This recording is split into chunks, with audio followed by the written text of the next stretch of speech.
नमस्कार दोस्तों, CNC news India पर आपका स्वागत है। और आज हम बात करने जा रहे हैं आपसे हरियाणा की सबसे पुरानी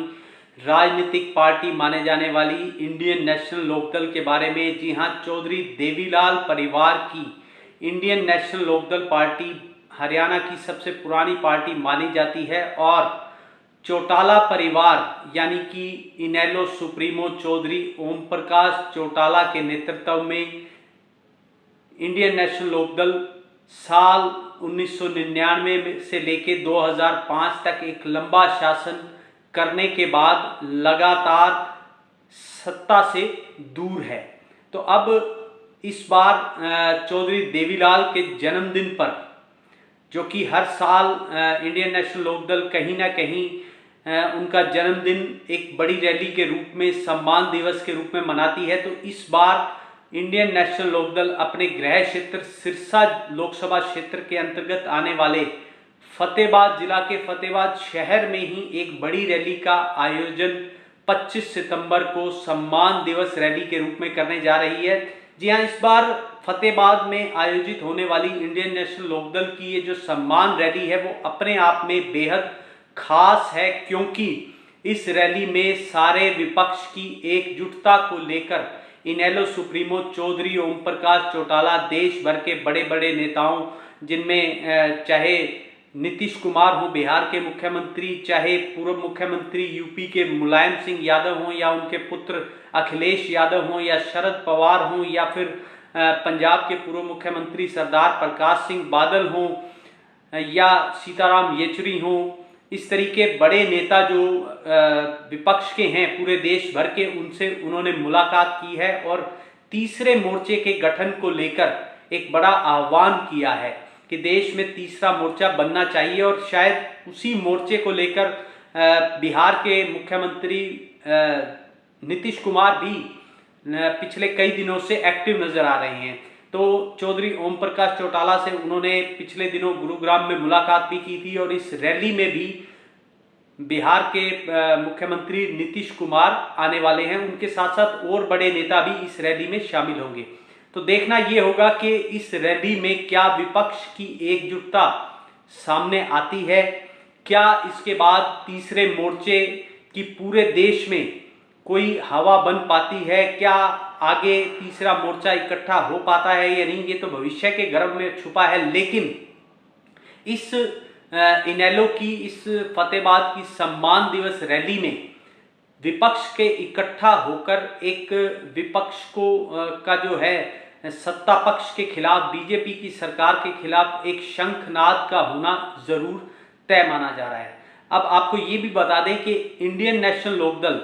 साल 2014 की अगर हम बात करें तो साल 2014 में इंडियन नेशनल लोकदल सत्ता के करीब पहुंच चुकी थी, लेकिन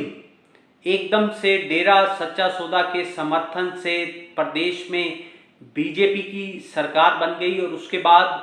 साल 2019 से पहले जब एक बार दोबारा से इनेलो ने अपने आप को मजबूत किया, तो 2018 में जो एक बड़ी रैली का आयोजन गोहाना में हुआ, वहां इंडियन नेशनल लोकदल का परिवार, या यूं कहें कि चौटाला परिवार, दुष्यंत चौटाला और दिग्विजय चौटाला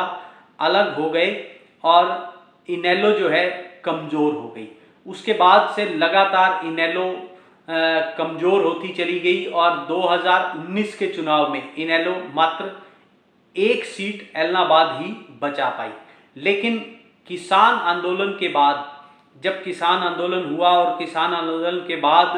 इंडियन नेशनल लोकदल के एकमात्र विधायक अभय सिंह चौटाला ने इस्तीफा दिया, तो इस्तीफा देने के बाद एक लगातार किसानों के पक्ष में उनके खड़े होने के कारण इनेलो दोबारा से मजबूत होने लगी और जननायक जनता पार्टी कमज़ोर होने लगी। जननायक जनता पार्टी और इंडियन नेशनल लोकदल का जो पैतृक वोट बैंक है वो डिवाइड होने के कारण इंडियन नेशनल लोकदल कमज़ोर हो गई थी। लेकिन जननायक जनता पार्टी से किसानों की नाराज़गी, या यूं कहें कि बीजेपी के साथ सरकार बना देने की नाराज़गी जो है लोगों में साफ दिखाई दी। और उसके बाद लगातार इनेलो मजबूत होती हुई दिखाई दे रही है। अभी अगर पिछले कुछ समय की बात करें तो इंडियन नेशनल लोकदल के सुप्रीमो चौधरी ओम प्रकाश चौटाला हों या फिर इनेलो के एकमात्र विधायक जो इलाहाबाद से विधायक हैं अभय सिंह चौटाला, वे प्रदेश भर में घूम घूम कर इनेलो के पुराने साथियों को दोबारा से एकजुट करने की कोशिश कर रहे हैं और पार्टी को दोबारा से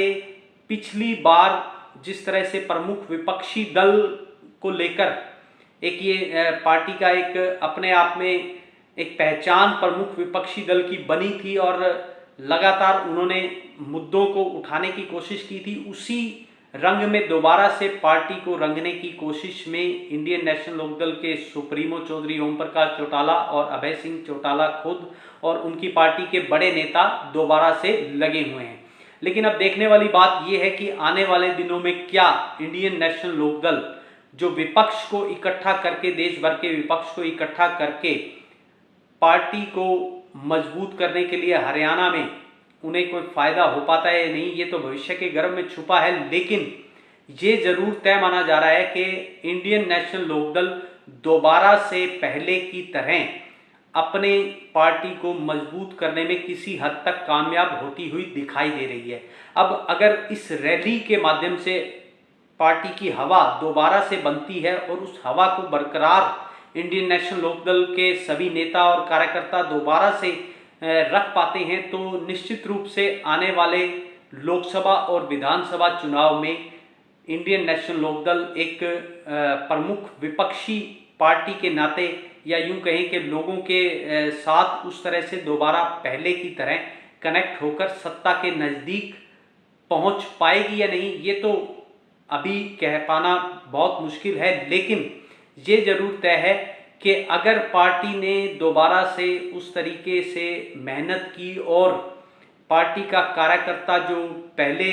पार्टी को ऊपर उठाने में लगा हुआ था वो दोबारा उस तरीके से लगता है तो पार्टी ज़रूर दोबारा से खड़ी कर पाने में इंडियन नेशनल लोकदल कामयाब हो पाएगी। तो इस बारे में आपकी क्या राय है, आप हमें कमेंट करके ज़रूर बताएं। इसी तरह के किसी और मुद्दे पर आपसे दोबारा ज़रूर जुड़ेंगे। आप सबका बहुत बहुत धन्यवाद।